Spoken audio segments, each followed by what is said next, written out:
les comento, algunos parciales están muy bien, otros parciales andan más o menos. No era difícil, era trabajoso. La nota la quiero tener ya para este viernes. Justo la operan a mi señora mañana y pasado, entonces voy a estar medio ocupado, pero para el fin de semana les prometo que ya les tengo la nota. Bueno, que tranquilo, que salga Bueno, todo gracias, salga bien para profe. su mujer. Sí, esperemos. Vamos a ver, mañana le toca así. Bueno, empecemos entonces con el tema de transformadores. Eh, Voy a poner para compartir un pequeño video. Vamos a ver algunas cuestiones con respecto al aspecto constructivo, con respecto a dónde van a encontrar en la página toda la información. Y no se olviden que ya en esta mitad del año tienen que empezar a decir cuándo van a exponer para que ya fijemos una fecha. Hagamos una exposición por grupo, así que estamos tranquilos y después no andemos apurados. ¿Mm? Cada uno ya tenía los grupos, ya me habían dicho, así que no creo que haya mucho problema en eso. Vamos a buscar la página.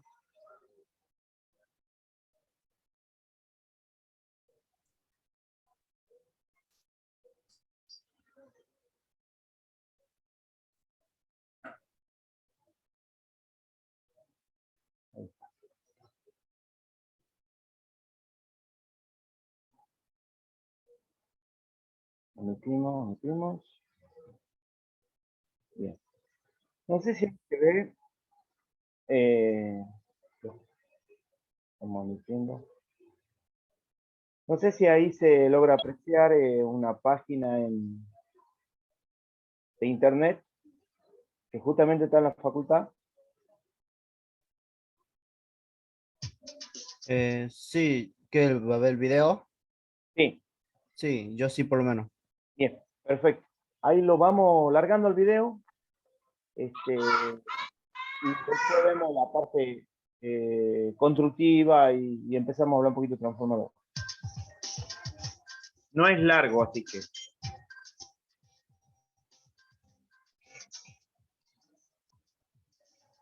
Transformador eléctrico.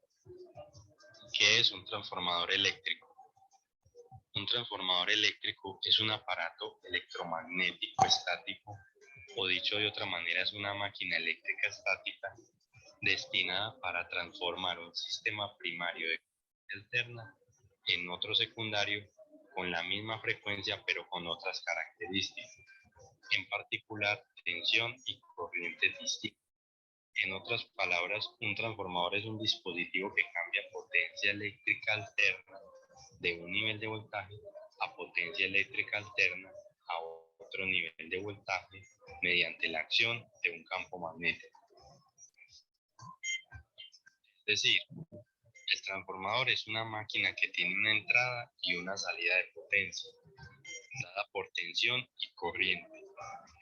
En la entrada tiene una tensión determinada que a su vez tiene asociada una corriente, y en la salida se tiene una tensión 2 que a su vez tiene asociada una corriente 2. La corriente depende de la carga que se le conecte al transformador. Normalmente estas magnitudes de tensión y corriente a la entrada y a la salida son diferentes, pero la frecuencia de la tensión y de la corriente de entrada es igual a la frecuencia de la tensión y de la corriente de salida. ¿Cómo funciona un transformador eléctrico? Para entender cómo funciona un transformador eléctrico se debe entender lo siguiente. Primero, la ley de inducción de Faraday y segundo, la ley de Lenz. La ley de inducción de Faraday. La ley de inducción de Faraday dice que la fuerza electromotriz, conocida como P, en un circuito es igual al negativo de la velocidad con que cambia con el tiempo el flujo magnético a través del circuito. En términos matemáticos, la ley de Faraday, epsilon sub c es igual a menos la derivada del flujo magnético con respecto al tiempo, donde ese epsilon es la frecuencia y phi sub b es el flujo magnético.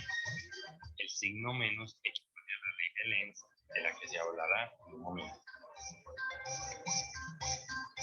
Si la bobina consta de n vueltas, entonces aparece una fen inducida en cada vuelta, y la fen inducida total en el circuito es la suma de los valores individuales, del mismo modo que en el caso de las baterías conectadas en serie.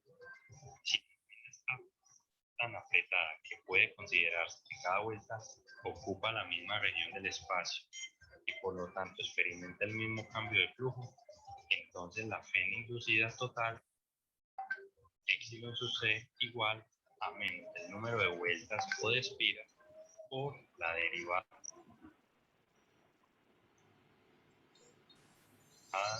del flujo magnético con respecto al tiempo.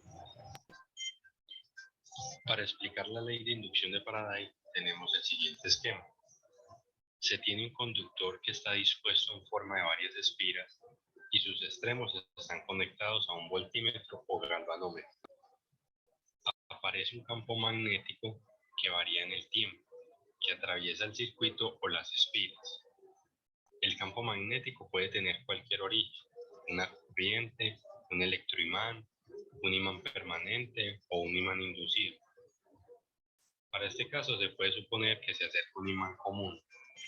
Al acercarlo o variar su posición con respecto a las espiras, se tiene el campo magnético variable y en ese caso el voltímetro o galvanómetro, si es una fen muy pequeña, detecta una fuerza electromotriz inducida. Ahí tenemos presente la ley de inducción de Faraday. El sentido en el que se mueva la aguja del medidor depende de si el flujo magnético aumenta o disminuye. La ley de Lenz. La ley de Lenz dice que en un circuito conductor cerrado, la corriente inducida aparece en una dirección tal que ésta se opone al cambio que la produce. El signo menos en la ley de Faraday indica esta oposición. Para entender mejor la ley de Lenz, tenemos los siguientes ejemplos que son una aplicación de esta ley. Primero, se tiene una espira cerrada. A ella se acerca un imán aumentando el flujo magnético, lo que hace que la espira experimente un flujo magnético variable en el tiempo que atraviesa dicha espira. Por lo tanto, la espira responde con una corriente inducida en el sentido de las manecillas del reloj, que a su vez genera un campo magnético que rechaza el imán. El lado de la espira más cercano al imán adquiere la misma polaridad del polo más cercano del imán que se acerca. Por ello, se presenta repulsión entre la espira y el imán.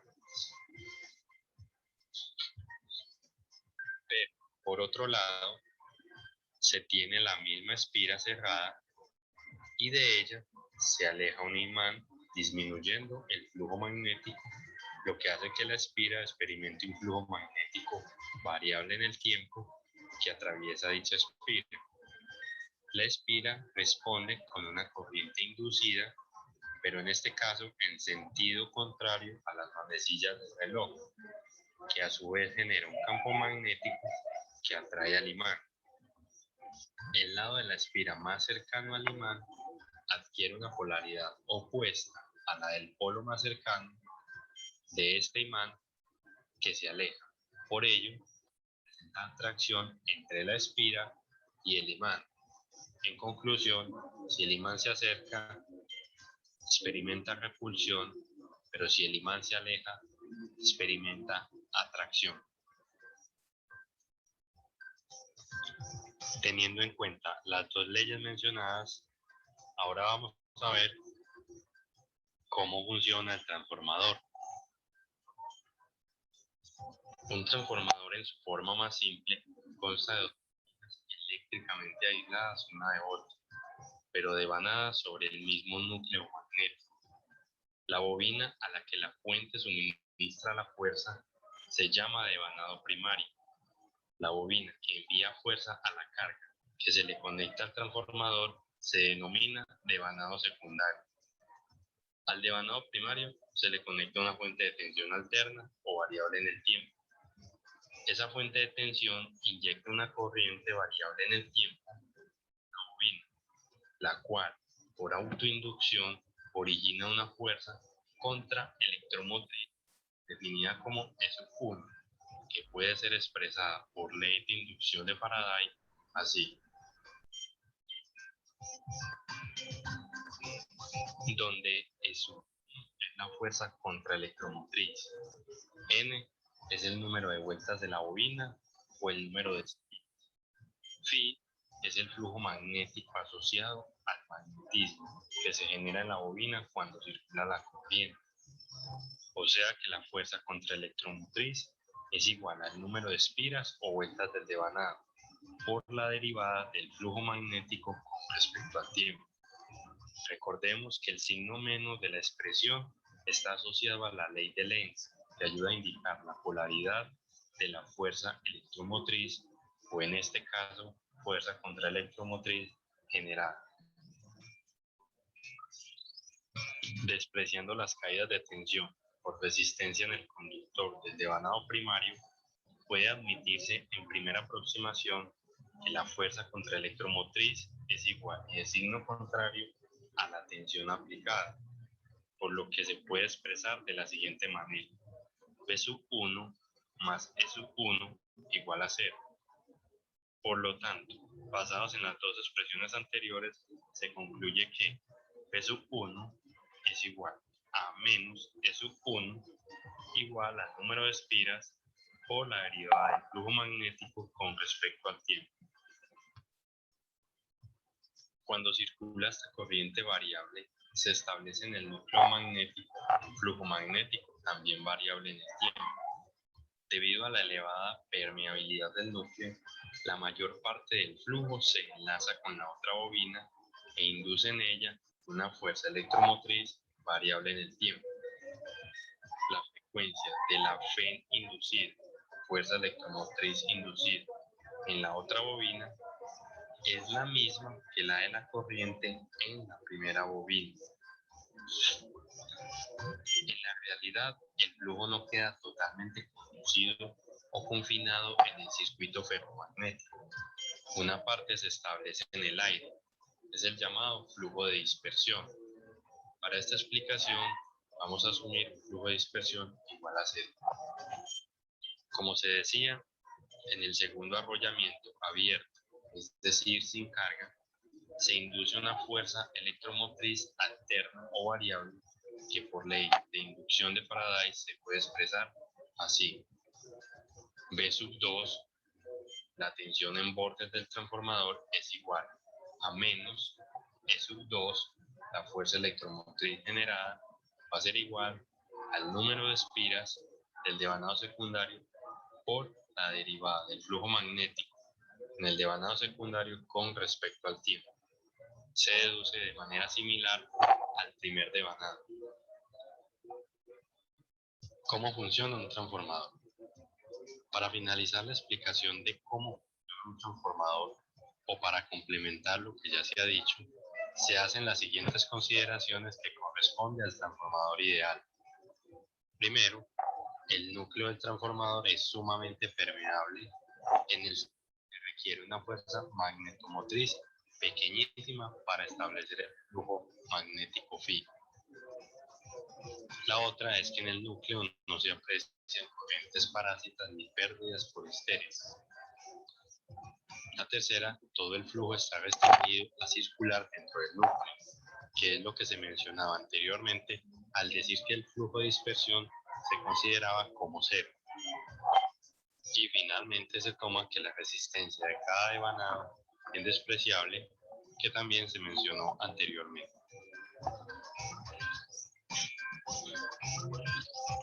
Por lo tanto, tenemos que se asume una resistencia en el devanado primario igual a 0, se asume una resistencia en el devanado secundario igual a 0 y se asume un flujo de dispersión igual a 0. De las expresiones anteriores tenemos que P sub 1, la tensión aplicada en el devanado primario del transformador, es igual a menos la fuerza contraelectromotriz vista como E sub 1 igual a N1, que es el número de espiras del primer devanado, por la derivada del flujo magnético en ese primer devanado con respecto al tiempo. Esa primera expresión la definimos como la ecuación 1. Y para el devanado secundario tenemos una tensión en bornes B sub 2 igual a menos la fuerza electromotriz en el devanado secundario vista como E sub 2 igual a N2, que es el número de espiras del devanado secundario, por la derivada del flujo en el devanado secundario con respecto al tiempo. Esta expresión la definimos como la ecuación 2. Por ser un transformador ideal, el cambio del flujo magnético en el primer devanado es igual al cambio del flujo en el segundo devanado. Se despeja la derivada del flujo con respecto al tiempo en la ecuación 1 y 2. De ahí obtenemos la ecuación 3 y obtenemos la ecuación 4. Como los flujos se asumen iguales, se igualan las ecuaciones 3 y 4, llegando a esta expresión. Expresando mejor la ecuación, tenemos esta expresión. Eliminando los signos negativos, llegamos a esta expresión y finalmente llegamos a esta expresión que la denominamos como la ecuación 5. Esta expresión establece que la relación entre las red inducidas primaria a secundaria es igual a la relación entre el número de vueltas del primario y del secundario. Es práctica común definir la relación entre las vueltas del primario al secundario como relación A o relación de transformación, es decir, n sub 1 sobre n sub 2 igual a A. Esta la tenemos como la ecuación 6. Entonces, por ejemplo, si la tensión del primario de un transformador es 7000 voltios, la tensión del secundario es 100 voltios, y utilizando las ecuaciones 5 y 6, tenemos lo siguiente. O sea que la relación de transformación es A igual a 70, en ese caso es un transformador. Y si por el contrario, la tensión en el primario es 100 voltios y la tensión en secundario es 7000 voltios, tenemos. O sea que la relación de transformación es A igual a 1 sobre 70, en ese caso es un transformador elevador. Ahora se supone que al segundo arrollamiento se le conecta una impedancia de carga Z sub C.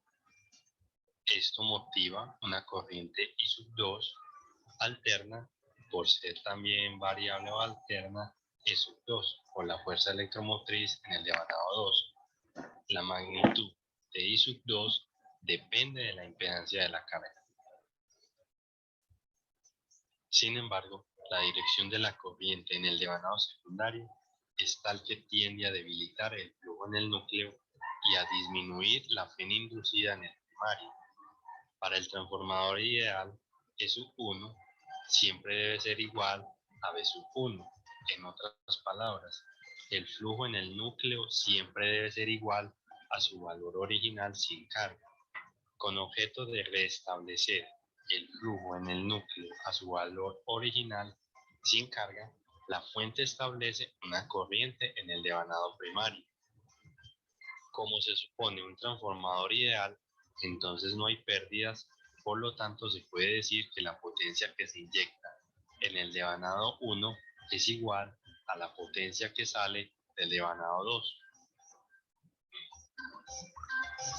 De manera matemática es que la potencia 1 es igual a la potencia 2. Teniendo presente la expresión de potencia, se tiene que la corriente en el devanado primario por la tensión en el devanado primario es igual a la corriente del devanado secundario por la tensión en el devanado secundario. Organizando, obtenemos la ecuación 9. Aplicando la ecuación 9, obtenemos la ecuación 10. Finalmente tenemos la siguiente expresión y llegamos a la ecuación 11. Ecuación 11. Esta expresión establece que las corrientes primarias y secundarias se transforman en relación inversa al número de vuelta de los devanados. Vamos a hacer un análisis muy sencillo para entender el funcionamiento del transformador eléctrico. Asumimos que la tensión del primario del transformador es de 7620 voltios y que la tensión del secundario del transformador es de 220 voltios. Asumimos que se le conecta una carga resistiva de 10 ohmios en el secundario. Por ley de Ohm, teniendo la tensión 2 o tensión de la carga y la impedancia o resistencia de la carga, se determina la corriente de la carga, que es equivalente a la corriente por el secundario del transformador. Reemplazando en la ecuación 220 voltios y 10 ohmios, se obtiene una corriente 2 de 22 amperios. En este punto, con los valores de tensión y corriente del secundario del trafo, se puede calcular la potencia en el secundario. Reemplazando en la expresión 220 voltios y 22 amperios, se obtiene una potencia de 4840 vatios. Se asume un transformador ideal, es decir, sin pérdida, lo que implica que la potencia en el primario es igual a la potencia en el secundario, o potencia de salida. Por tanto, de la expresión de potencia en el primario, se tiene tensión y se tiene potencia. Por lo tanto, despejamos la corriente I1, que tiene un valor de 0,6351 amperios. ¿Esos cálculos para qué? Veamos. Se tiene una tensión 1 de 7620 voltios y se tiene tensión 2 de 220 voltios. Por lo tanto, se concluye que disminuye de primario a secundario. Y finalmente se tiene una de 0,6351 amperios y se tiene una corriente 2 de 22 amperios. Por lo tanto, se concluye que aumenta de primario a secundario. Entonces, aquí se puede ver cómo es la dinámica de un transformador vista en tensión y corriente para el caso de un transformador reductor. En el caso de un transformador elevador, la dinámica es totalmente inversa, o sea, la tensión aumentaría y la corriente disminuiría. Normalmente, el voltaje aplicado al transformador en el primario es cenital. Por lo tanto, para variaciones cenoidales, el flujo magnético en el núcleo también varía cenoidalmente, en condiciones ideales. Si el flujo en el núcleo en cualquier instante t está dado como flujo magnético phi igual a phi sub m por el seno de omega t, donde phi sub m es la amplitud del flujo magnético y omega es 2pi por f y f es la frecuencia, entonces la Fn inducida en el primario es E sub 1 Fn inducida en el primario igual a N sub 1 número de espiras en el devanado primario por la derivada del flujo magnético con respecto al tiempo, que a su vez es igual a N sub 1 omega phi sub m por coseno de omega t. La ecuación anterior puede expresarse en forma fasorial en términos de su valor medio cuadrático, conocido como RMS, o valor efectivo como E sub 1 como fasor es igual a 1 sobre raíz cuadrada de 2 por N sub 1 por omega por phi sub m ángulo de 0, que a su vez es igual a 4.44 por F la frecuencia por N sub 1 el número de espiras o de vueltas por phi sub m, amplitud del flujo magnético, ángulo de centro. Asimismo, la pena inducida en el devanado secundario es, en base en las dos ecuaciones anteriores, se obtiene la siguiente ecuación en fasores. Esta ecuación es la ecuación que se mencionaba anteriormente, la ecuación 5, pero en este caso las tensiones y fuerzas electromotrices están expresadas como fasores, donde B sub 1 es igual a E sub 1 y B sub 2 igual a E sub 2 en condiciones ideales. De la ecuación anterior es evidente que las fuerzas electromotrices inducidas se encuentran en fase. Para un transformador ideal, las tensiones en las terminales también están en fase. Para las corrientes se tiene esta expresión, con las corrientes en forma de fasor. La ecuación anterior define que para un transformador ideal, las corrientes deben estar en fase. Para el tema de potencia, la ecuación siguiente, I sub 1, corriente por el devanado primario, por B sub 1, tensión del devanado primario, igual a I sub 2, corriente en el devanado secundario, por B sub 2, tensión en el devanado secundario, puede expresarse en términos de fasores así. Las corrientes están expresadas de manera conjugada.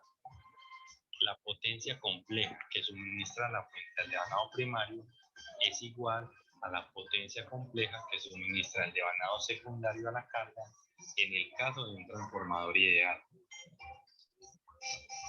En términos de potencia aparente, la ecuación anterior se transforma en esta expresión. Si Z sub 2 es la impedancia de la carga en el lado secundario, se tiene lo siguiente. Que por ley de Ohm, Z sub 2 es igual a B sub 2, tensión en la carga o tensión del secundario del transformador, sobre I sub 2, que es la corriente de la carga. Utilizando en esta expresión las ecuaciones 5 y 11 que se mencionaron anteriormente, que relacionan tensiones con relación de transformación y corrientes con relación de transformación respectivamente, se obtiene lo siguiente. Reordenando esta expresión, tenemos esta expresión final es una forma de obtener el valor de la carga a partir de magnitudes del primario del transformador y de la relación de transformación. Esta Z sub 2 es la impedancia de la carga vista desde el secundario, pero despejando B sub 1 sobre I sub 1, que corresponde al valor de una impedancia, se tendrá la impedancia de la vista desde el primario, que será muy utilizada en el estudio del transformador desde el circuito equivalente.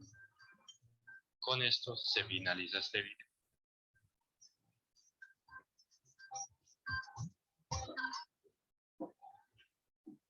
Bueno, Esta es la bibliografía en la que se apoya el video. no se preocupen, el video está subido a la página juntamente con toda la otra información que dice transformadores parte 1, apunte transformadores, y la parte de transformadores del ingeniero de escala que se usa mucho para la parte cuando vayan a rendir. En ese sentido no se hagan mucho drama. Vamos a ver ahora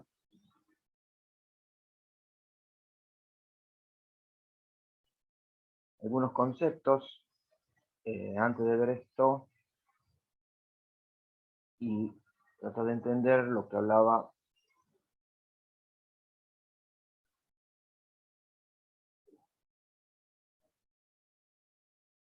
voy a compartir la página.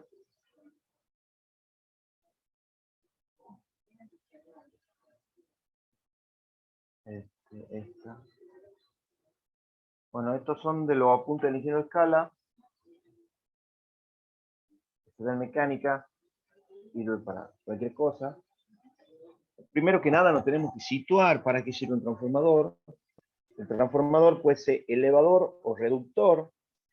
Elevador es si nosotros vamos, por ejemplo, queremos levantar la tensión, lo que se dice comúnmente, y vamos desde el punto de generación, como en este caso, que puede ser una central hidráulica que genera en 13,2 kilovoltios, o sea, 3.200 voltios, y lo queremos levantar a una línea de transformación. La línea de transformación puede ser a 33 kilovoltios, 33.000 si una línea rural, o 132 kilovoltios si una línea aérea, ¿no? Ya hemos visto las otras veces por qué se levanta la tensión.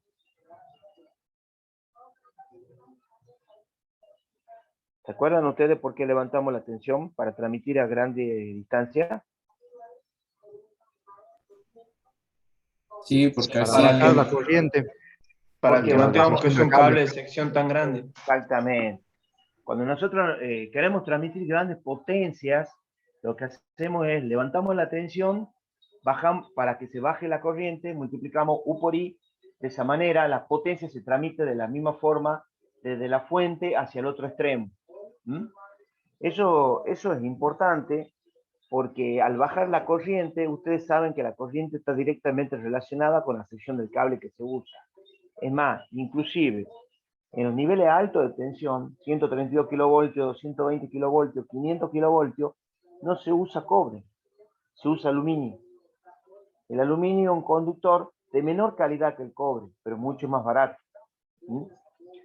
Entonces, por ese término se usan secciones de cable, 300 milímetros cuadrados, 150 milímetros cuadrados.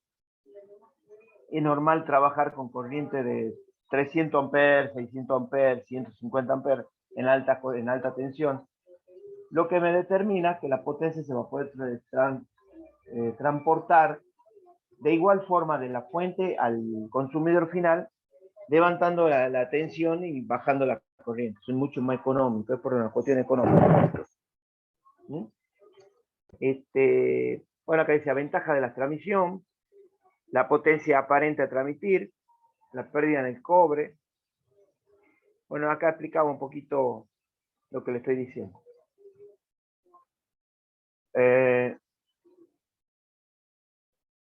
Tenemos transformador elevador, transformador reductor. Ahí en el video hemos podido ver que la relación de transformación está definida por N1 sobre N2, siendo N1 y N2 los números de vuelta del primario y del secundario. Recuerden que hay dos leyes fundamentales que nosotros ya las hemos visto. Una es la ley de Faraday y la otra es la ley de Lenz. En la ley de Faraday determina que yo teniendo un flujo variable en el tiempo, puedo tener una tensión. Entonces, si yo tengo un campo magnético donde tengo un flujo variable en el tiempo, obtengo en el borde de la bobina una tensión. Si ese borde de la bobina, si esa tensión, si esa corriente se opone a la causa que lo produce, tengo la ley de Lenz. Combinando las dos leyes, tengo la ley de transformador. ¿Y qué es un transformador? Prácticamente un circuito magnético que une dos bobinas que no están conectadas entre sí. Cuando se dice que el transformador es elevador, N1 es mayor que N2. Cuando es reductor, N2 es mayor que N1. Otra cuestión es muy importante saber, que no me interesa, ustedes lo han visto en el video cómo lo va definiendo, pero bueno. Una de las leyes fundamentales es que la tensión es menos 444 N frecuencia, el número de espiras por la frecuencia por el flujo máximo.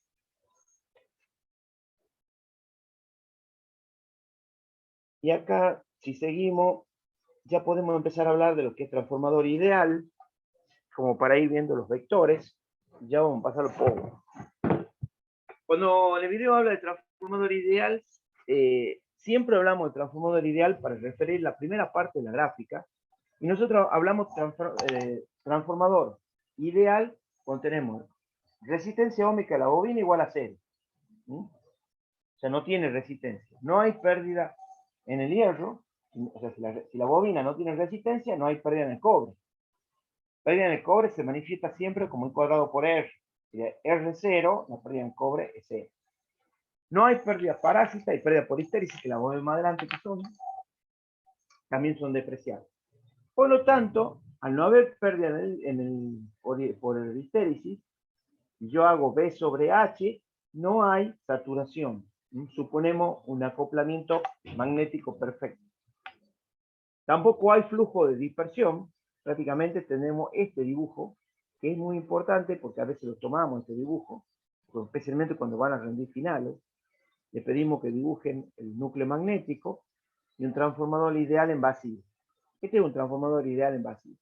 El flujo principal concatena las dos bobinas, no existe flujo de dispersión. La corriente de vacío es la corriente primaria, la corriente secundaria es 0, porque esto está en vacío. La resistencia de la bobina son 0, E1 menos E2. En este caso, fíjese, en este caso que el diagrama, solamente lo vamos a ver a este para no avanzar y confundirlo con otro. Este es el diagrama vectorial del transformador en vacío. Ideal. ¿Ah? ¿Por qué decimos ideal? Porque el flujo está en fase con I sub mu y está en fase con I0. I0 es la corriente de vacío, y esa corriente de vacío es, la produce la corriente magnetizante. Siempre la corriente de vacío, o la corriente magnetizante, va a estar en fase con la de vacío, con el flujo, perdón. Cuando yo tengo pérdida por histéresis, o sea, ya no tengo el caso ideal, esta I0 va a tener una componente vertical, que va a ser la corriente de las componentes de las pérdidas.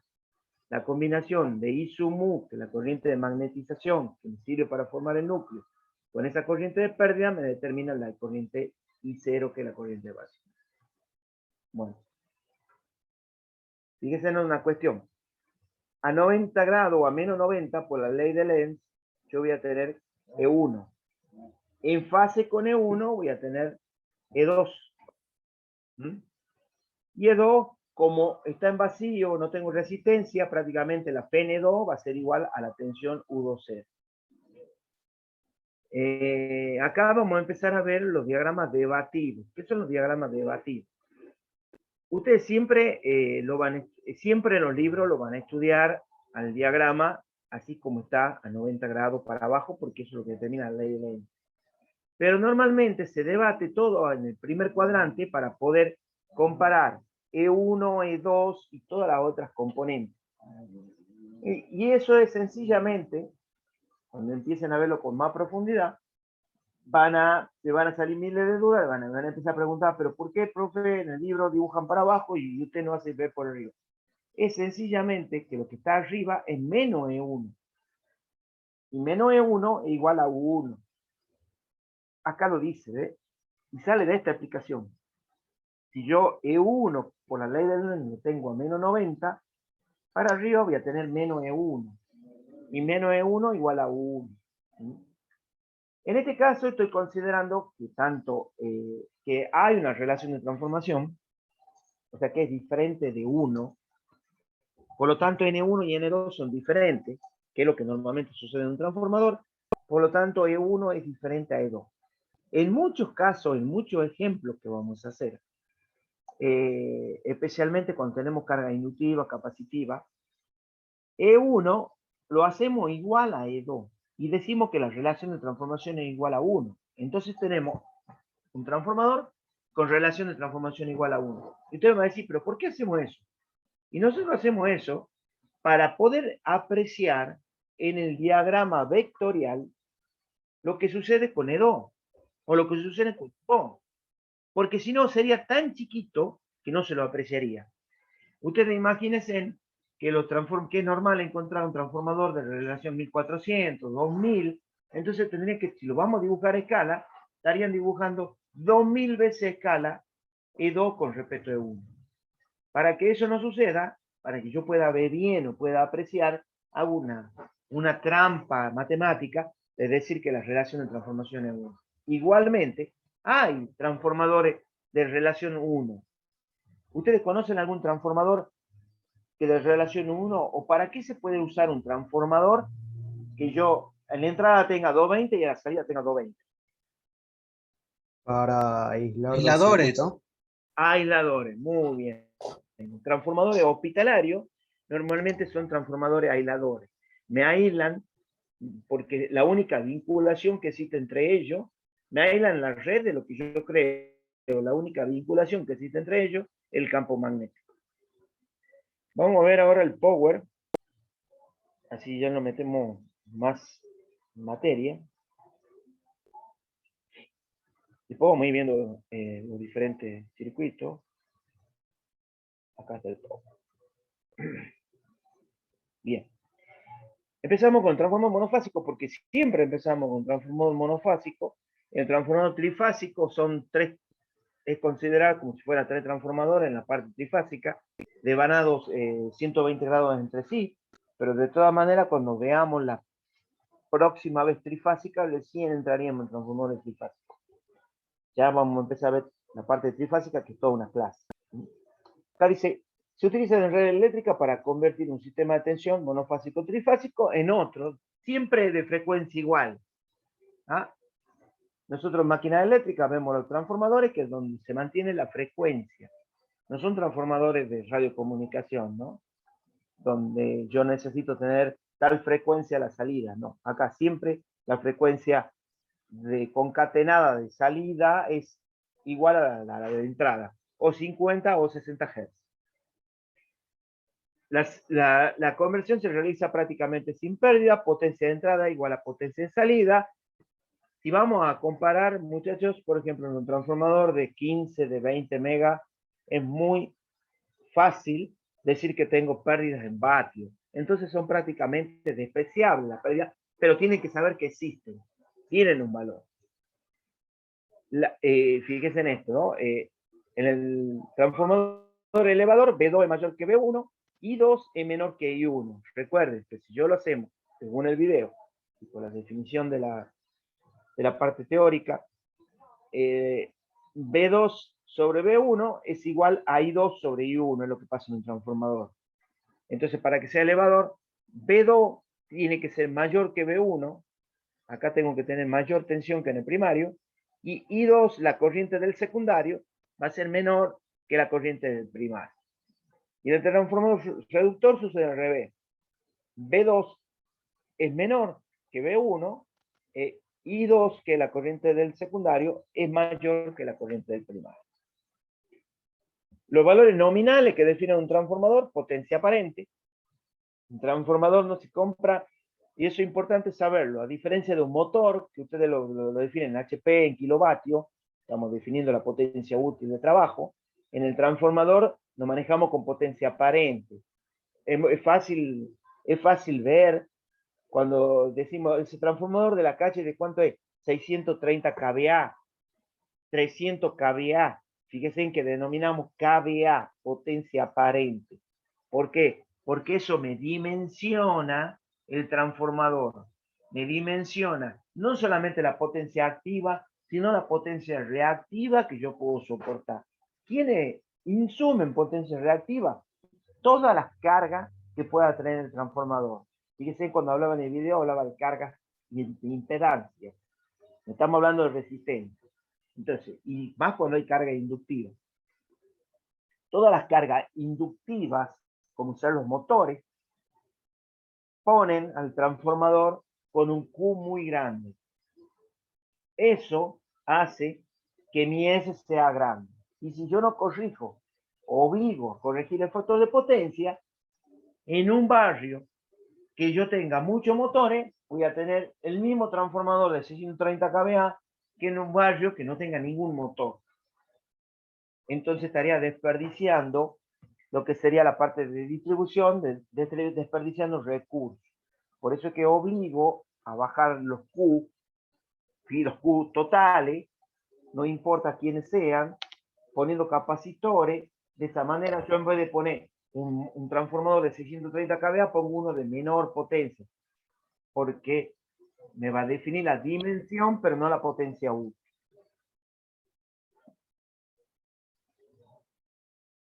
Las tensiones son inversas, las intensidades son inversamente proporcionales a la tensión de cada lado de la máquina.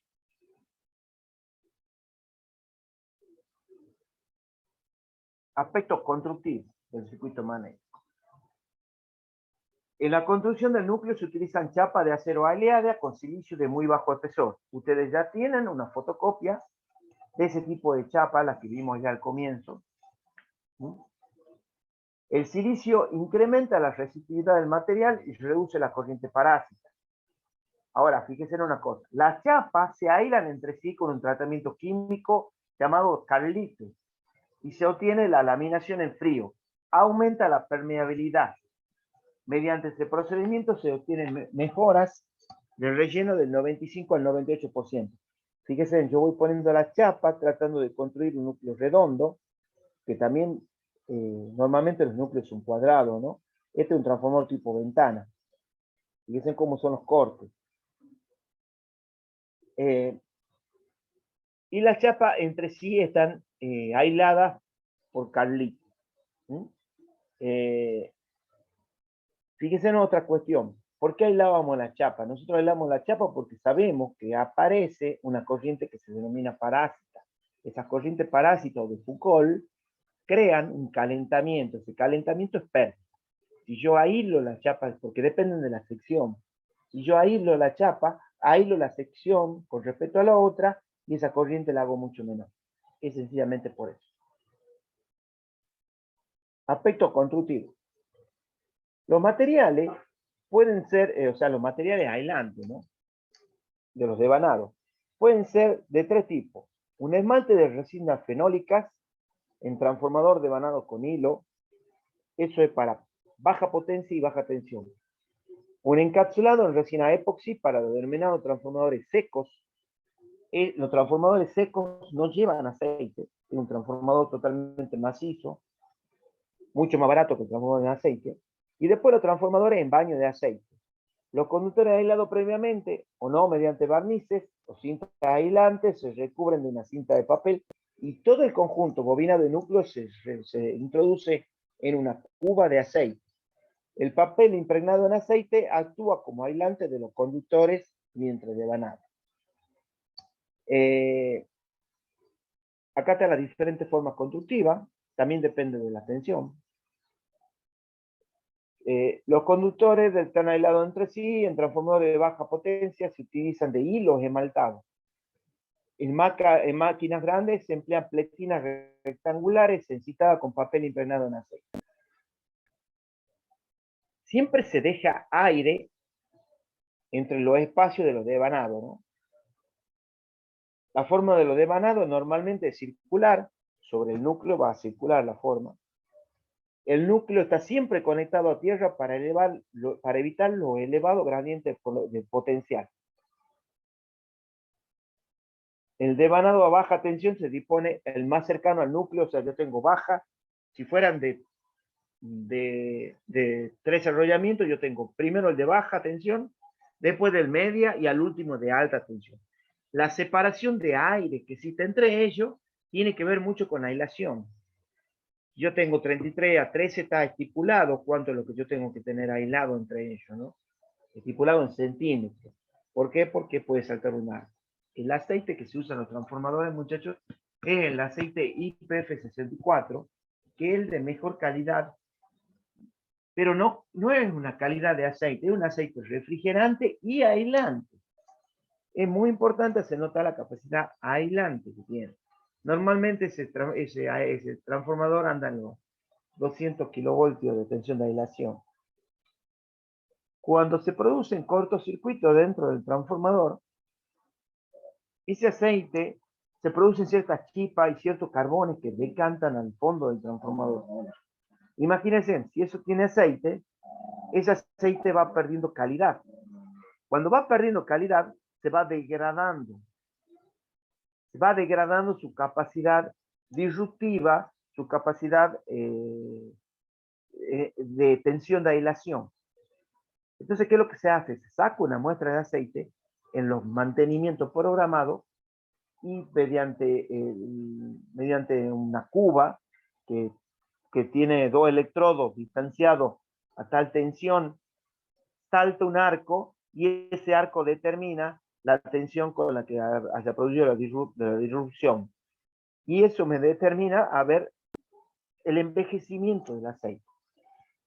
Cuando ha transcurrido, porque el aceite, pues, la máquina puede envejecer por dos cosas: tiempo y cortocircuito. No carga nominal. Las máquinas están diseñadas para su carga nominal. Pueden andar años con esa carga nominal. Ustedes, ¿cuándo se va a gastar una máquina? O cuando la sometan a esfuerzo. ¿Y cuáles son los esfuerzos que se someten? Los cortocircuitos. Entonces, toda máquina que se somete a cortocircuito está sometiéndose a algo que no ha sido calculado para que ande siempre de esa manera. Es algo fortuito que sucede porque uno no lo desea. Con esas condiciones, los transformadores envejecen con el tiempo. Envejece el papel, envejece la máquina, envejece el aceite. Cuando se produce el envejecimiento del aceite, existen dos maneras en transformadores de grande potencia. Una, sacamos el aceite, lo filtramos y lo volvemos a introducir. Dos, eliminamos el aceite, lo cambiamos por uno nuevo. Los dos métodos sí. Normalmente se lo filtra. Tendrá un tiempo de uso y ya no servirá más. Aspecto constructivo. Los devanados pueden ser concéntricos o alternados. Lo primero consiste en dos bobinas que ocupan toda la longitud vertical del núcleo, arrollada una sobre la otra, con una cierta distancia de separación para mantener el aislamiento, que era lo que decíamos. Lo segundo consiste en discos concéntricos que se van alternando en la porción de devanado primario con una secundaria. Obviamente, los inicios y los finales de los discos, también llamados galletas, están conectados entre sí, separados por disco aislante a una distancia de seguridad. Entonces, puedo tener este tipo que se llama concéntrico, o puedo tener este tipo como galleta que se llama alternado. De las dos formas lo puedo construir. Fíjense, aquí está. Fabricación de núcleo o chapa magnética en el tipo ventana. Lo ven a la chapa. Esta es la chapa cortada y apilada que conforma el núcleo, y este es el proceso de conformado de los conductores que se irán instalados alrededor de la bobina que va a ir metida dentro del núcleo. Se lo hace dentro de un carrete y después se instala dentro del núcleo. Vamos a la parte de interés. Estos son los aspectos constructivos de cualquier máquina o cualquier transformador, inclusive el que tenemos nosotros en el taller. Cuando se va aumentando de potencia, aparecen otras protecciones que no vale el caso, pero se van agregando, va haciéndolo un poquito mejor. Fíjese, en el 1 dice el núcleo. 1 dice el núcleo, que lo tengo acá cortado. Aquí lo tengo cortado. Los 2 son los prensaculata. El 3 es la cuba. Dentro de la cuba va el aceite. Los 4 son la aleta de refrigeración. Los transformadores tienen aletas, o la aleta circula el aceite por medio de la convención, o sea, la parte más caliente sube hacia arriba, la parte más abajo tiende a bajar, la parte más fría tiende a bajar, y se mantiene en la convención. De acuerdo a la potencia, la refrigeración puede ser natural. Son en los transformadores chicos, que ustedes ven, hasta 630 kVA, o forzada, que se usan ventiladores de estilo balanceado, ya en los transformadores de potencia grande, 7 megas, 10 megas, 15 megas, 20 megas, en los niveles altos de tensión. En otro transformador, por ejemplo, los 500 kilovoltios, los que están en el bracho, que reducen 500 a 132, no solamente tienen ventilación forzada, sino que tiene bombas impulsoras. ¿Para qué sirven las bombas? Para hacer circular ese aceite mucho más rápido, ya que las cubas son mucho más grandes que los transformadores de 132 kV. Por Bernoulli, yo pongo un depósito de expansión o tanque refrigerante, tanque de nivel de aceite, donde lleno hasta la mitad mi tanque de aceite. Eso permite que todo esto tenga aceite y permite que los bushing también llevan aceite, porque los bushing son estos que están marcados acá, son los aislantes y también llevan aceite. En la punta, están las puntas terminales, estos son los aisladores de alta tensión y estos son los aisladores de baja tensión. ¿Cómo determino cuál es de alta tensión y cuál es de baja? Por la cantidad de campanas que tiene. A medida que tiene más campanas, es de alta, y a medida que tiene menos campanas, va bajando la tensión. El aceite va hasta la punta de esos aisladores. Después tiene algunas protecciones. Estas son las rueditas, no es que el transformador, las rueditas es para facilitar la puesta final del transformador. Después van enclavados dentro de su lugar y no se mueven más. Este grifo es por el que yo le decía que saca la muestra y después se determina qué es lo que pasa. Acá dice 11 termómetros, tiene un termómetro, normalmente una unidad, una PT100, una sonda PT100, que determina el valor de temperatura del arrollamiento, con dos niveles, un nivel para dar la alarma y otro nivel para producir disparo hacia el interruptor que está levantando la tensión. Es bueno saber que también existe una unidad en los transformadores de mucha potencia que usan lo que se denomina imagen térmica. Y en la imagen térmica, por medio de la corriente y la temperatura, creamos una curva, y en esa curva lo que hacemos es seguimos el calentamiento del transformador. Si produce, si el transformador está por arriba de la curva del fabricante, me va a producir el arranque, por ejemplo, de los motoventiladores y la parada. Si aún así yo sigo por arriba, me va a producir la alarma, y si sigo por arriba me va a producir el disparo. Eso es en función de la carga. Eso también determina cuánto es la durabilidad del transformador. No es lo mismo tener un transformador al 80% de la corriente nominal que tener un transformador que siempre va a estar al 100-110% de la corriente nominal. Bueno, es bueno saber que dentro de este nivel de aceite existe la protección de nivel de aceite, que también tiene una protección de nivel y otro disparo. La 16 es lo que se denomina redes Buchholz, que dicen algunos, que en este caso también produce una alarma y un disparo, y es una protección que me sirve más mecánica y eléctrica. ¿Por qué mecánica? Porque va determinando por medio de unas aletas el flujo del transformador. Cuando se produce un cortocircuito en el transformador, se produce movimientos de la bobina, y ese movimiento crea un flujo del aceite. Ese flujo del aceite hace que peche una valvulita, y esa valvulita me puede producir, de acuerdo a la intensidad, una alarma o un disparo. Cuando produce un disparo, este transformador, ese Buchholz, tiene una boca de inspección, se llena de gases. Después hay todo un proceso químico que se introduce para saber la falla del transformador.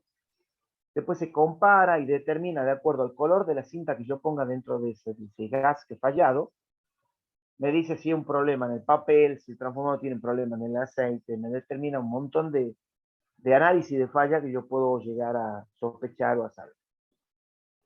Básicamente, eso sería todo lo que tiene. Esta patita que ven acá, siempre van aisladas de la cuba del transformador. ¿Por qué se la aísla? Porque cualquier falla a tierra, yo conecto un toroide acá, y yo puedo determinar si cualquier elemento de acá se ha soltado y ya tocó más. ¿Por qué? Porque me va a circular una corriente de ahí a tierra. O todo esto va aterrado. Yo la puedo poner al toroide y medir. De esa manera, aíslo cualquier falla que pueda haber eléctrica acá en la rueda, o cualquier falla eléctrica que haya a tierra, de lo que son las fallas reales del transformador. Un transformador fuera de servicio es un barrio fuera de servicio, y muchas veces es más que un barrio. Por ejemplo, la falla del otro día de la ET Oeste, sale el transformador ese y queda todo llevado sin luz. Por más que dependa de una línea, hay dos transformadores. Sale la línea, se mueren los transformadores y queda todo llevado sin luz. En los transformadores de alta potencia, se dispone de un toma para el RBC. ¿Qué es el RBC? El regulador bajo carga. El regulador bajo carga, hagan de cuenta que tienen un montón de puntos de transformación. Entonces lo que ustedes hacen es por medio de un automatismo, que es un relé electrónico que controla la tensión y la carga, suben el punto automáticamente de acuerdo a la carga que tengo. Ustedes ya saben, si tengo más carga, necesito más tensión. ¿Para qué? Porque me va a variar la carga con respecto a la tensión de entrada. Eso no hay un operador que está constantemente con el dedo haciendo subir, haciendo bajar. Estamos hablando de los transformadores de alta tensión, donde están en estación transformadora, que están totalmente telecontroladas. Existe todo un proceso electrónico que controla, de acuerdo a la carga que yo tengo, la tensión que siempre quiero tener en borne del transformador. Ahora, ¿se imaginan ustedes? El conmutador es un montón de puntos que yo estoy tomando. ¿Dónde fabricarían ustedes el conmutador? ¿En el secundario, que tiene mucha más corriente, o en el primario, que tiene menos corriente? ¿Dónde sería más fácil?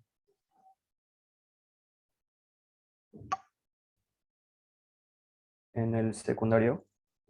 En el primario. ¿Por qué? Porque no es lo mismo trabajar con corrientes de 220, 30, 300 amperes, moviéndose de un puntito de transformación. ¿Vieron los transformadores que vienen con diferentes puntos que dice 0, 12, 24, 20, 30, 35, 40 voltios? Sí. Bueno, imagínense ustedes una carga conectada en el de 12. ¿Qué pasaría si yo agarro esa carga y la paso, tuviera un interruptor y paso de 12 a 24? ¿Produciría qué? Cuando apenas la pase en el interruptor, ¿qué produciría? Un arco, Un arco. Muy una bien. chispa. Ahora, fíjese en el transformador chiquito que estamos hablando de miliamperes. No le importa el arco. Ahora, lo llevemos al transformador que está en la estación transformadora, que es un transformador reductor. Estoy en baja tensión con 220 amperes y quiero pasar del punto 1 al punto 2 para levantar la tensión. Esos 220 amperes son 22 amperes en primaria. ¿A dónde se produce el arco más importante? ¿En la parte de baja tensión o en la parte de alta tensión? Parte de alta tensión. De alta tensión. Entonces los reguladores bajo carga se construyen en la parte de alta tensión. Porque yo variando, y eso tiene que ver con la relación de transformación que decía que n igual a 1 sobre 2. Yo variando el primario, también varío la tensión del secundario. Pero ¿dónde pongo los sensores para controlar? En el secundario. Porque a mí quiero que me interesa que la tensión del secundario sea constante, no me interesa la carga que haya. Entonces, como no me interesa la carga que haya, el sensor lo pongo en el secundario. Pero la variación constructivamente la mando al primario porque me va a tomar más corriente. ¿Está claro?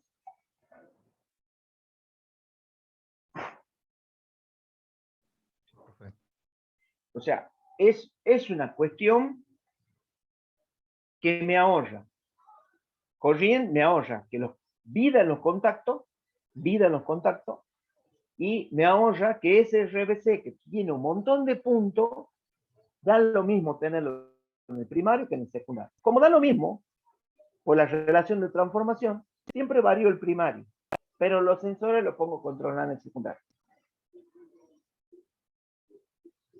Eso no lo vamos a encontrar en estos transformadores, tampoco lo vamos a encontrar en el taller, en el laboratorio, perdón, taller. ¿Por qué?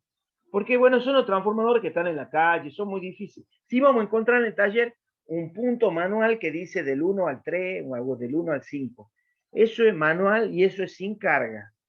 ¿Qué quiere decir eso? Que yo para variar ese punto lo tengo que sacar del servicio transformador y producir la variación, ¿no? En el otro caso que yo le comentaba, que son los transformadores de potencia importante, 15, 20, 30 megas, en esos MVA, en esos transformadores, la variación es bajo carga, yo no saco de servicio. En estos transformadores sí saco de servicio y produzco la variación en forma manual. Si logramos ir al taller antes de fin de año, si logramos ir al laboratorio antes de fin de año y podemos hacer ese práctico, yo les mostraré dónde está. La verdad hasta el día de hoy no tengo ninguna fecha indicia como para que podamos hacer el trabajo práctico. ¿Por qué? Porque nos han pedido elaborar protocolos, pero resulta ser que donde están las máquinas se inunda, no tenemos baño, no hay ventilación cruzada, y realmente no podemos hacer protocolos. El departamento de eléctrica le he pedido los protocolos y me han dicho que por ahora no se pueden usar los laboratorios. Si no se pueden usar los laboratorios, vamos a recurrir a explicarlo lo práctico y que ustedes por lo menos lo sepan explicar. ¿Estamos, chicos? Estos son los transformadores que yo les decía ya importantes, ¿no? Fíjense acá tienen a su izquierda la parte del comando, los ventiladores. Los ventiladores lo pueden tener acá al costado, que son la OFAF, o sea, la ventilación forzada, o lo pueden tener abajo. Es muy común verlo abajo, ¿no? Más que al costado, pero bueno, estas eran las máquinas que venían antes. Y este es el transformador seco que lo van a ver en algunas fábricas. Por ejemplo, la fábrica de citrícola compra muchos transformadores secos encapsulados en epoxi. Ventaja de uno con respecto al otro. Este es más barato, el seco que este, pero este tiene mantenimiento. Este se ha roto, chao, no sirve más. No lo arregla nadie.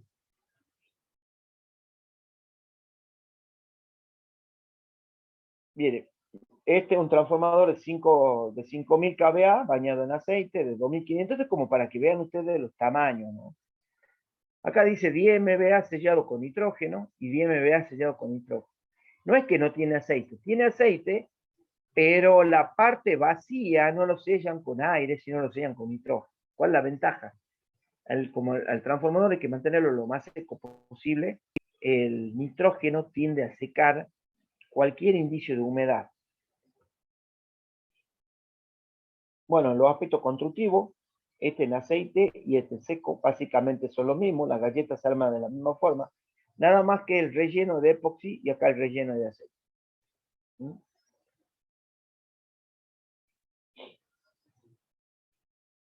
Esto era un poquito lo que veía, lo que tenía el video, que lo explica mucho más fácil que acá, cuando el transformador trabaja en vacío.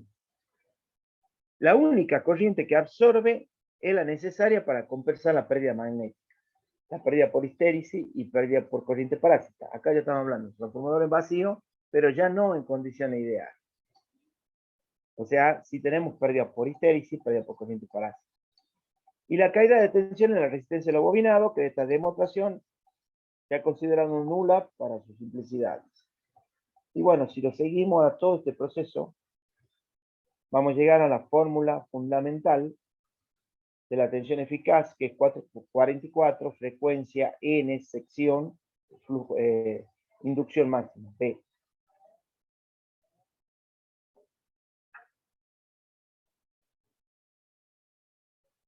Esta es la relación entre corrientes, considerando que la convección se realiza prácticamente sin pérdida, la potencia de entrada es igual a la potencia de salida, considerando que la tensión del secundario en carga es la misma que el vacío, la tensión de vacío es aproximadamente la tensión de carga, voy a tener que U1 sobre U2 es igual a I2 sobre I1. Acá va inversamente proporcional, ¿no? El transformador no modifica la potencia que se transfiere, tan solo altera la relación entre tensión y corriente. La potencia siempre generada es siempre igual a la potencia de salida, restándole las pérdidas, que hemos dicho que eran despreciables.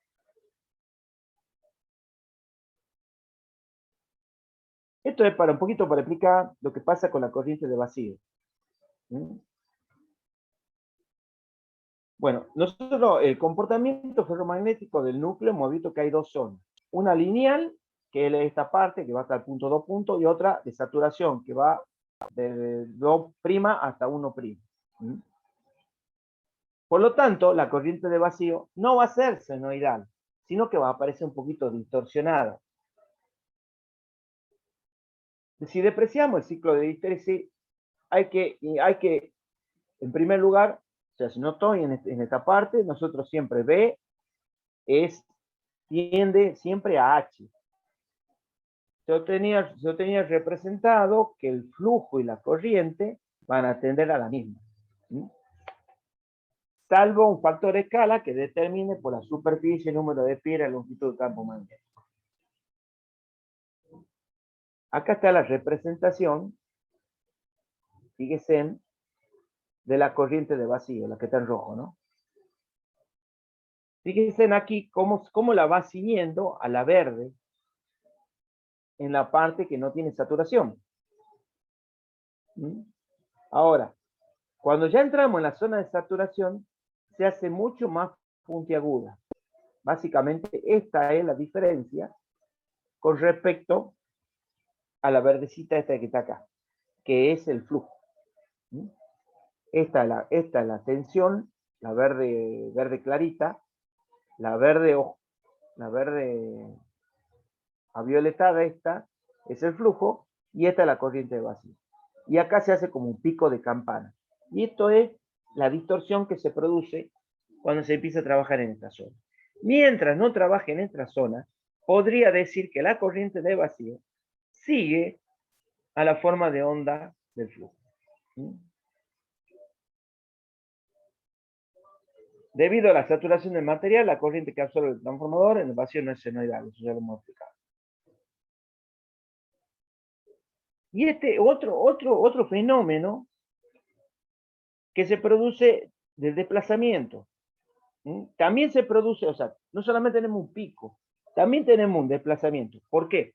Porque si nosotros nos acordábamos de las primeras gráficas cuando hablábamos, el ciclo de histéresis, teníamos un camino virgen, que lo teníamos una sola vez cuando el material no estaba magnetizado, pero después tenemos un camino cuando lo desmagnetizamos y un camino cuando lo magnetizamos.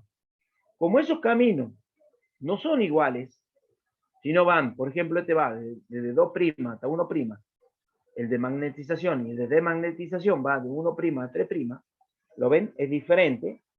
Este fenómeno produce el desplazamiento de la corriente de vacío.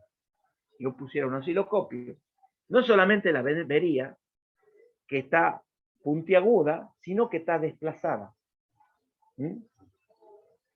Entonces, estas dos variaciones son producidas por el campo magnético. Entonces, nos decimos que la corriente de vacío no es senoidal, está distorsionada en una forma de punta y en un desplazamiento, que después lo representamos con este cruce por cero. Para trabajar con fasores es necesario que sea una función senoidal. Se define una senoide equivalente para los cálculos y tenemos las propiedades. O sea, lo anterior era lo real, lo que produce el transformador. Yo la voy a definir como una senoide de la corriente de vacío, porque si no, no la puedo estudiar. Si no, acá tendría que aplicar armónico, tendría que aplicar el THD y un montón de otras cosas que me van a hacer muy complicadas y no vale la pena. ¿Por qué? Porque hablamos que la corriente del vacío es el 5 o 6% de la corriente nominal. Imagínense en una máquina que decimos que tenemos 10 megas y que tiene 300 vatios de pérdida. Evidentemente la corriente de vacío no va a importar si está distorsionada o no. Para simplicidad, yo la dibujo de esta manera. Es igual al valor eficaz de la corriente real inferior al 10% de la corriente nominal, lo que estoy diciendo. Y tiene un desfase respecto a la tensión aplicada que cumpla que 1 por I0 por coseno de Phi0 es igual a la pérdida magnética. Entonces, es bueno saber que la corriente de vacío tiene todo desplazamiento debido a sus condiciones magnéticas, o las condiciones magnéticas del núcleo de hierro, y es bueno saber que yo, para estudiarla, la defino como cosenoidal. Cosenoidal es lo mismo. Fíjese, en el primer diagrama lo que decíamos era que mi corriente I0, cuando no consideraba ninguna pérdida, que mi corriente I0 era I sub mu, y era la que producía el flujo, estaba con fase. En realidad I sub mu es la que produce el flujo, que es la corriente magnetizante. Está siempre con fase en el mundo. Ahora ya cuando hay pérdida, acá está la composición. Tengo I sub mu, aparece una corriente vertical del componente de pérdida y me da la I sub C. ¿Ah? Entonces cuando hay pérdida, I sub mu sigue creando el flujo, pero aparece mi corriente de pérdida, la I sub FE, que es la que produce la que la corriente de vacío no esté en fase con el flujo. y es la que me produce el desfasaje phi sub 0.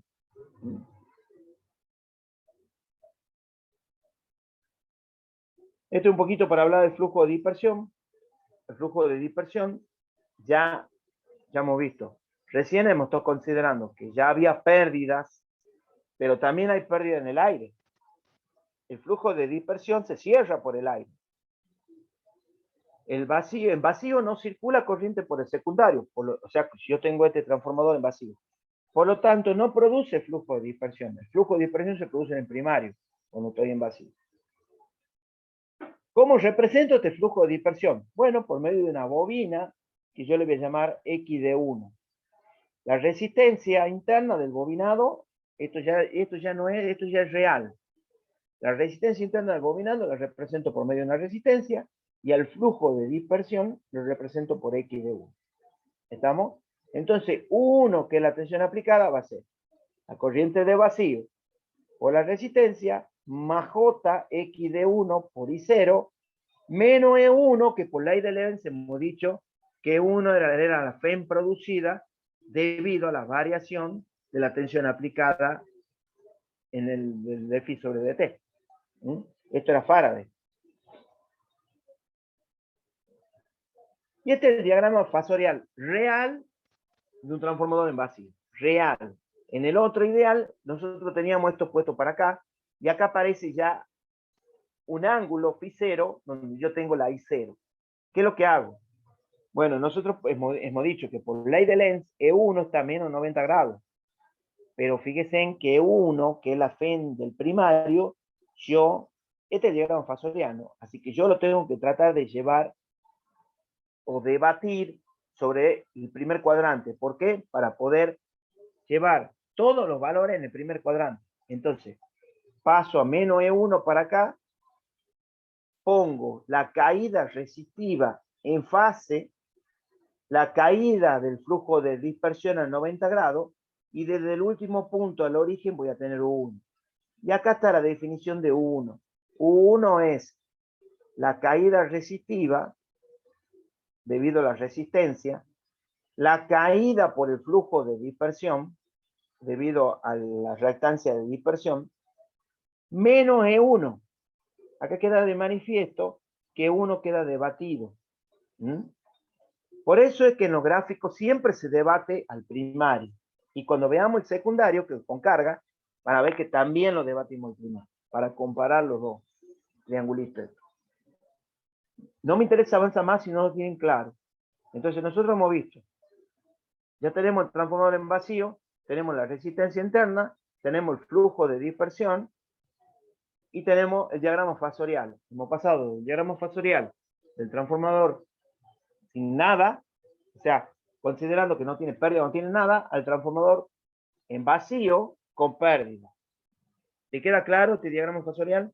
De todas maneras, esto está subido en el aula, ¿no? ¿Pero le queda claro? Sí, profe. Bueno, vamos a ver si podemos avanzar un poquito más. Ahora, ya le ponemos una carga al transformador. Perfecto. Acá le pongo una impedancia, y acá yo ya digo que tiene una carga. Entonces, si tiene una carga, ¿qué va a aparecer? Y va a aparecer una corriente, la I2. Fíjese que la I2 la dibujo siempre en sentido de circulación contraria, ¿no? Y eso ya vamos a ver para que en el diagrama fasorial no aparezca superpuesto a la I1. Ahora, ¿qué va a aparecer en el secundario? Va a aparecer una caída resistiva, y ahora ya va a tener importancia el flujo de dispersión que se va a producir por la corriente. Y ya va a aparecer la reactancia del flujo de dispersión. Y con esto ya podemos realizar el diagrama del transformador. Y después lo vamos a referir al primario.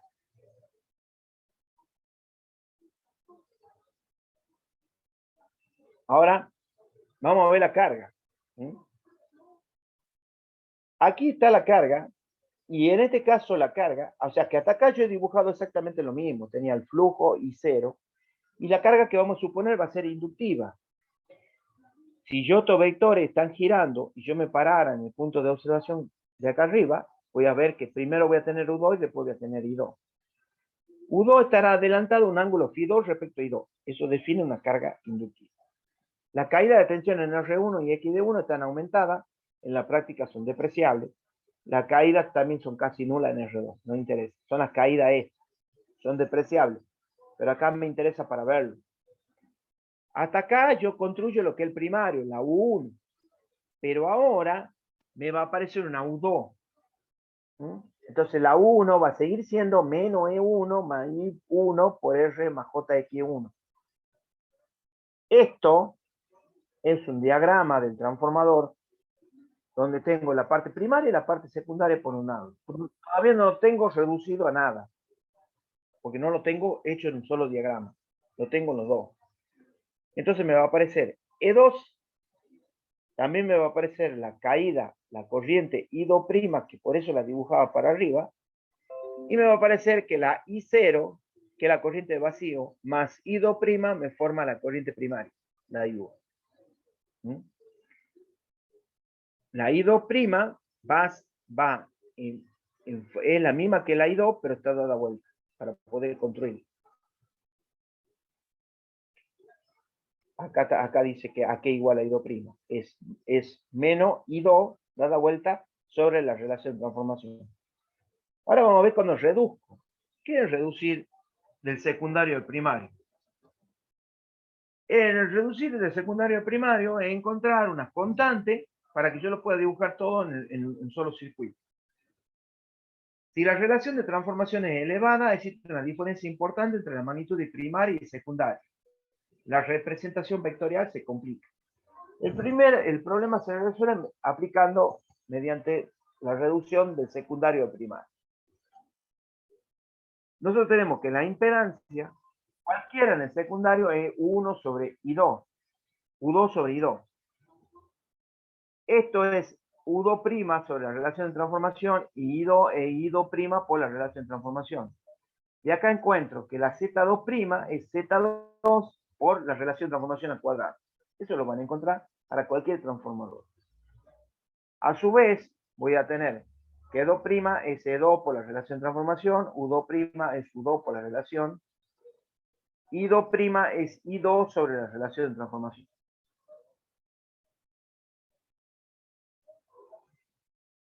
Acá es importante saber que acá me aparecen que las pérdidas, el tanquecito, como le llamamos llamar a nosotros, que el núcleo tiene este tipo de pérdida, ¿no? Que era lo que estábamos hablando de. La tenemos la corriente magnetizante, la corriente de hierro, la corriente de pérdida por histéresis, y las dos forman la corriente de vacío. Estas pérdidas que tiene el núcleo, esta parte del núcleo, nosotros las representamos por lo que lo denominamos el tanquecito. Y esto es lo que nosotros veníamos estudiando en la parte de complejo de 220, saber calcular ese tanquecito. Fíjense, tengo la corriente I sub 0, que está representada por I sub mu, donde yo tengo X sub mu, y la resistencia del hierro, que la represento por RFE. Y tengo la I sub FE, que representa esto. Entonces, I sub mu está representando una bobina, e I sub FE está representando una resistencia. Este tanquecito forma la corriente de vacío. ¿Dónde va a ir ese tanquecito? Ya lo vamos a ver más adelante. Aquí está.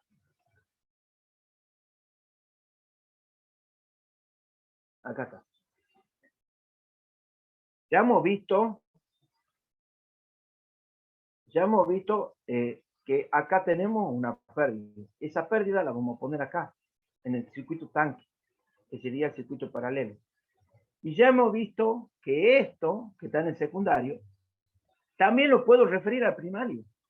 ¿Cómo? Y bueno, haciendo su referencia con las relaciones de transformación. Ya que las tengo acá. E2' es E2 por RT, U2' es U2 por la relación de transformación. I2' es I2 sobre RT por R2', y de acá obtengo R2.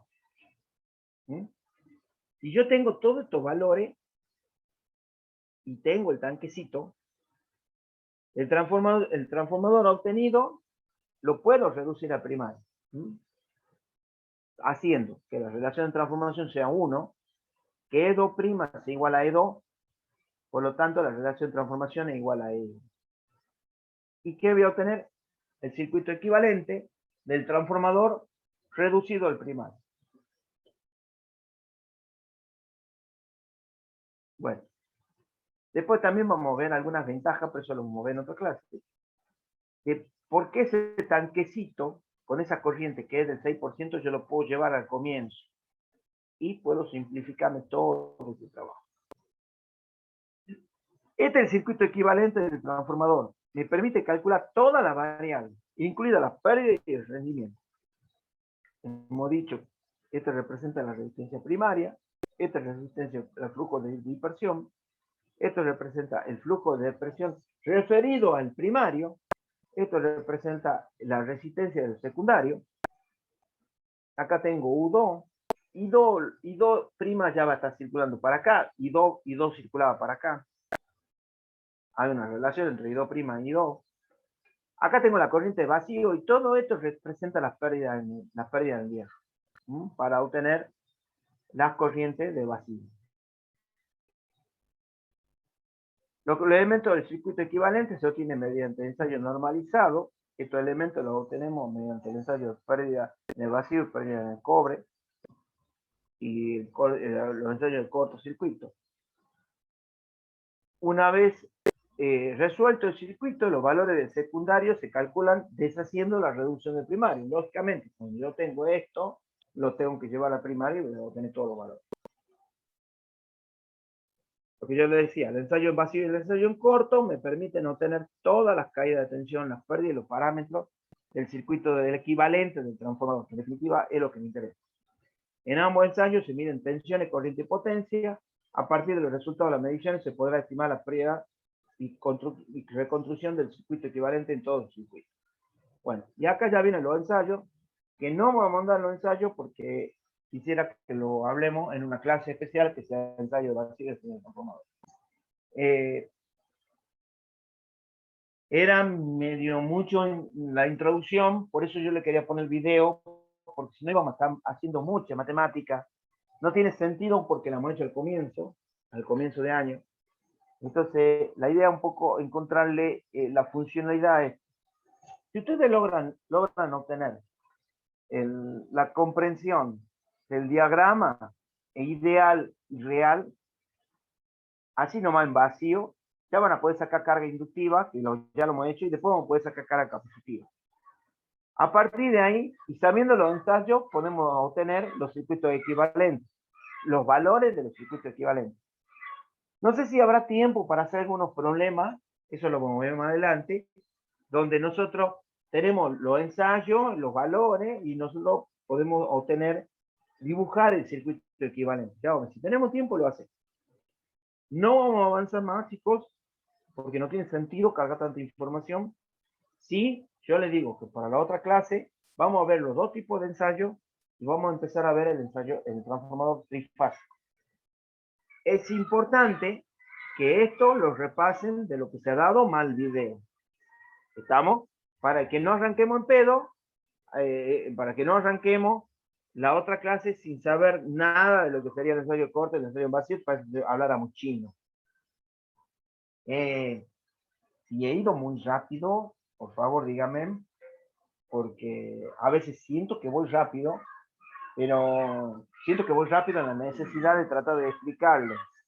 No en la necesidad de darle la información rápido, sino de tratar de explicarles con poca palabra, sin estar viéndolos, conceptos que ustedes ya lo tienen afincados de lo que hacíamos de física y lo que hacíamos en la primera y segunda clase. ¿Se acuerdan que yo les decía, ya lo vamos a usar cuando veamos más adelante transformadores y máquinas? Bueno, ojo, estamos viendo conceptos. No estamos haciendo problemas ni estamos haciendo nada complicado. Estamos viendo conceptos. Y siempre va a ser referido a conceptos. Porque no sé si vamos a tener tiempo de ahondar en toda la clase de problemas que a mí me gustaría darles. No sé, porque también me gustaría explicar bien trifásico, que la lleven a entender bien. Bueno, ¿le parece que dejemos acá? Sí, No profe. lo he aburrido mucho. No, está todo bien. ¿Cuál es la clave de la Bueno. asistencia? 4R01, creo que nunca la cambié. Sí, sí, ese, profe. Bueno, escúchame, chicos. Profe, ¿este PowerPoint está subido? Sí, está subido. Ya, ahora hago ver las páginas. Miren, hay varias cositas en la página que está interesante, ¿no? En la página tema 5 transformadores.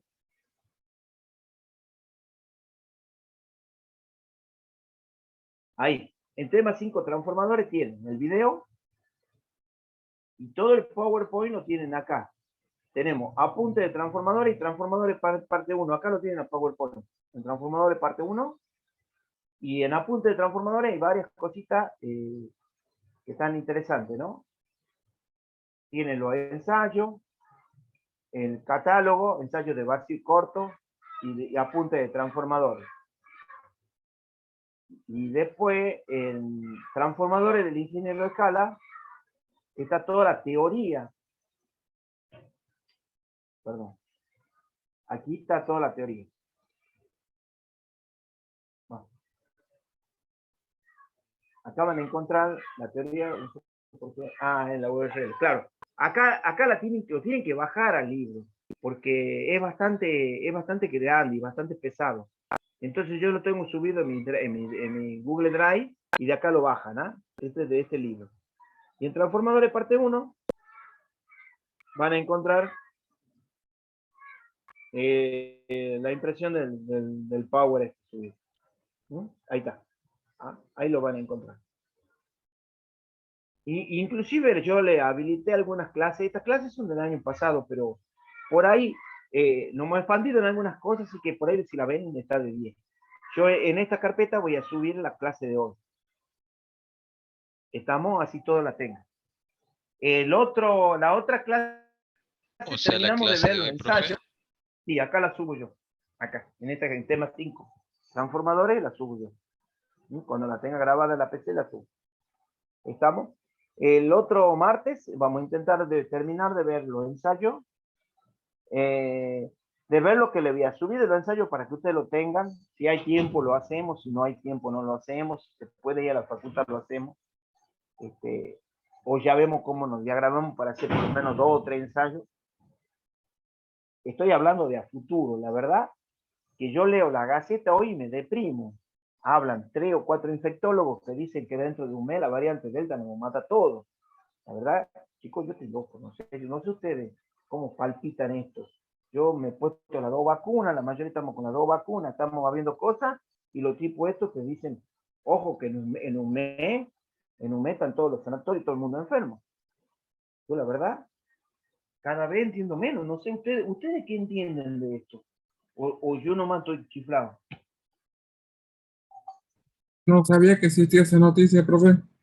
Fíjense en la Gaceta, en los diarios, por ahí no se acostumbra mucho a leerlo ustedes, pero fíjense en la Gaceta, los infectólogos tucumanos cada 2 por 3 hacen reportaje y te dicen a vos que la variante Delta, lo que nos pasa en Tucumán, te dan un panorama como si fuera Walking Dead, más o menos. Yo no sé para qué nos hemos metido tanta vacuna. Quiero creer que y más que viene el verano, se va a seguir abriendo las cosas y nosotros vamos a seguir teniendo lugares para poder hacer. Pero la verdad que sí. Para mí, te pasa esto de la elección y vuelven a cerrar todo, ¿no? Si todo mucho acto político permiten por el tema este de las elecciones nomás. Ya Y ves que yo, pasan las elecciones y va a volver a cerrar todo porque hay mucho descontrol, va. Nadie se cuida ya. Yo, por lo menos no, acá en el pueblo que vivo, andan todo como si nada. Van sí, a pasar la pero elección y vuelve el COVID de nuevo hasta acá. Sí, sí, recién va a volver el COVID, van a subir los casos y todo eso. Ya ves. claro, vos viste, entonces todo es un manejo estadístico. Hoy Mansur te mete 10.000 personas como si nada. Jaldo va a un pueblo, llena el pueblo. Claro, Todo es exactamente. y después lo que nosotros realmente necesitamos es que nos abran para poder vernos, para poder explicar mejor estos temas, y realmente estamos condenados. La verdad, Profe, ¿usted dice que Cuando podemos quieran hacer utilizar el protocolo. laboratorio? claro, ya en esta época, nosotros ya estábamos pensando, yo les daba esta clase y muchachos íbamos a hacer ensayo vacío corto en el laboratorio, y no le tenía que explicar por medio de nada. El ensayo básico lo veían en sitio. Y lamentablemente el laboratorio de eléctrica no es lo mismo que el de electrónica, donde electrónica está arriba, ¿cierto? El profesor puede crear un protocolo y de último ustedes tienen el baño ahí a la par para lavarse la mano. Eléctrica está en el subsuelo. Están ahí abajo, nomás no tienen ventilación. No tenemos ventilación y no tenemos baño. Por eso a mí el jefe de departamento me ha dicho, olvídate de hacer un práctico, a menos que digan que todos volvamos a la facultad. ¿No estuvieron modificando la infraestructura a la universidad en este tiempo? No modificó nada, chicos, miren. No, yo no sé si van a limpiar la facultad. El otro día he ido Pueden y haber realmente aprovechado ya que no habían alumnos, pueden haber hecho eso. podrían haber hecho eso, ¿no? Bueno, ustedes saben quiénes son los que más laburan en la pandemia. 2 veces los profesores. ¿Y saben dónde se manifiesta? En cuando ustedes están inscribiendo un examen. Tienen no uno, 100 millones de problemas. ¿Por qué? Y porque labura uno por turno. Si ustedes, si fuera online, los no docentes, ustedes van y se inscriben como siempre, y los chicos están ahí y les solucionan el problema en el acto. No es online. Es todo online, no es presencial. Entonces ustedes tienen 100 millones de problemas y la parte estructural la tenía 100 millones de problemas y nadie se ocupaba. Tendrían que haberse ocupado, tendríamos que haber, fijarnos, a ver cómo podemos hacer para sacar los laboratorios, así convenio con la Nacional tiene laboratorios, y yo poder llevarlo a la Nacional yo abro el portón gigante que tienen, y bueno, ahí tienen laboratorio y tenemos un transformador prácticamente en el aire libre. No se ha hecho nada, lamentablemente, les comento que no se hizo nada. Así que, bueno, ¿Y la vamos a UTN está intentar. abierta como Sí, para ese sí. laboratorio? No, está abierta, pero no va nadie. El otro día fui a ver algunas cosas, qué es lo que estaba cerrado abajo. El día, no sé qué ha pasado con la bomba que dejó de traer agua del pozo y se inundó la parte de abajo. Estaba marcada, me hacían ver dónde estaba marcada la línea que sube de agua. Ahí en la entrada nomás te frenan y te piden los datos, te hacen firmar una planilla. Sí, Es como que sí, estás entrando a una cárcel, más o menos. sí, más o menos.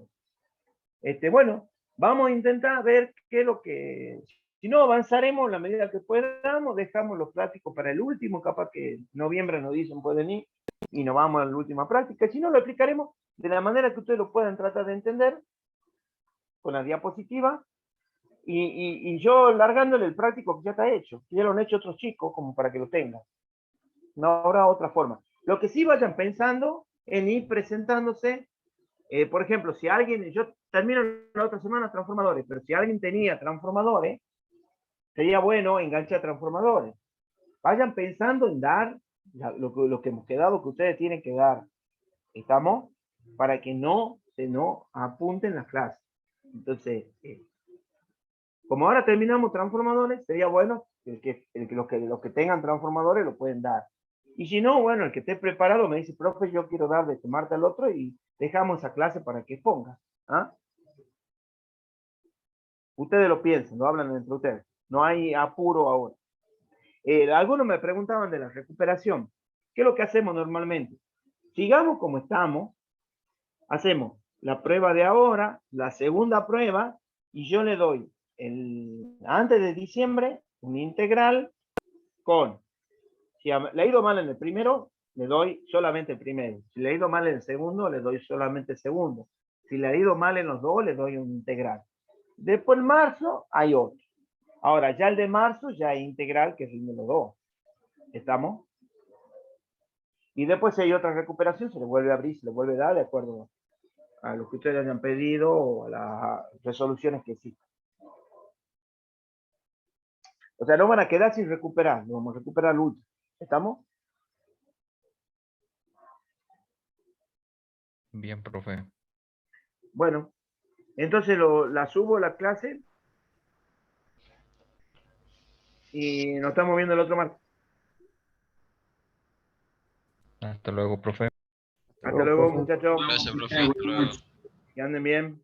No, Profe, perfecto. Sí. disculpe, le hago una consulta. Sí, sí, decime. En el supuesto caso, vamos, que hayamos aprobado el primer examen, pero no llegamos Sí. a la promoción, ¿podemos recuperar para levantar esa nota y llegar a la promoción? Vamos a ver la cantidad que son, porque la idea nunca es que con la recuperación vos levanten la nota. Vamos a ver los casos y se lo toma en casos particulares. Porque capaz que en el segundo examen es un alumno realmente que merece, bueno, ahí lo vemos. Serían casos muy particulares, ¿no?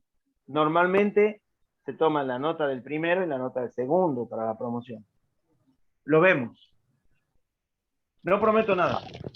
¿Es Pero, promediable, profe? pero no, no es promediable.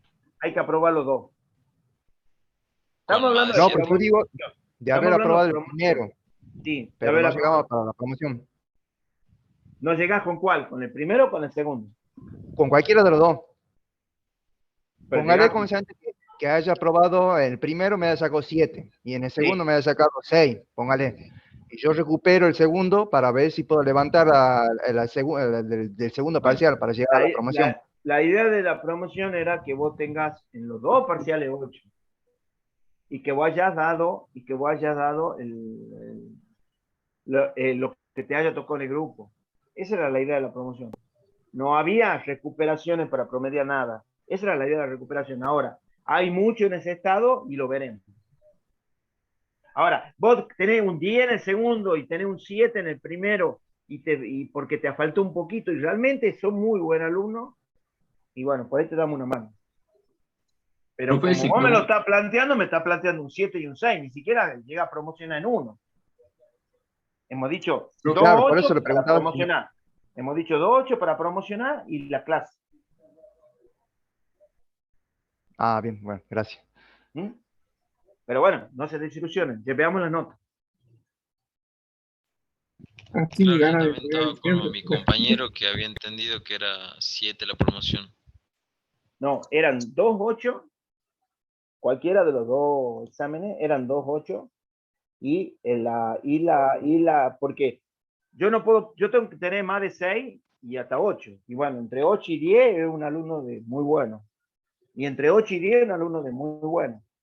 Entonces, estamos diciendo, bueno, 8 y 10, 8 y 10. Me presentó los prácticos. Y encima he puesto, listo, está desocupado de materia. Creo que eso lo hemos hecho al comienzo. De 10, profe. Con permiso, me retiro. Bueno, hasta luego, chicos. Luego, profe. Hasta luego, profesor. Hasta luego.